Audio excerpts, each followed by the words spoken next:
ব্রাহ্মণবাড়িয়ায় শেখ হাসিনা সড়কে মোটরসাইকেল ও সিএনজি মুখোমুখি সংঘর্ষে আহত ৫, নিহত ১। জেলার বিজয়নগরে মোটরসাইকেল ও সিএনজি অটোরিকশা মুখোমুখি সংঘর্ষে জিতু মিয়া নামে একজন নিহত হয়েছে। এ সময় আহত হয়েছেন আরও ৫ জন যাত্রী। মঙ্গলবার সকালে শেখ হাসিনা সড়কে উপজেলার দত্তখোলা নামক স্থানে এ ঘটনা ঘটে। নিহত জিতু মিয়া পন্তন ইউনিয়নের বড়খোলা এলাকার পলন মিয়ার ছেলে।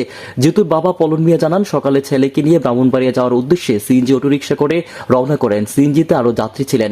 পরে অটোরিকশাটি দত্তখোলা নামক স্থানে পৌঁছালে ব্রাহ্মণবাড়িয়া থেকে আসা একটি মোটরসাইকেলে সিএনজিতে মুখোমুখি ধাক্কা দেয়। এতে জিতু সহ সবাই আহত হন। পরে গুরুতর আহত অবস্থায় জিতুকে সদর হাসপাতালে নেওয়া হলে চিকিৎসক তাকে মৃত ঘোষণা করে।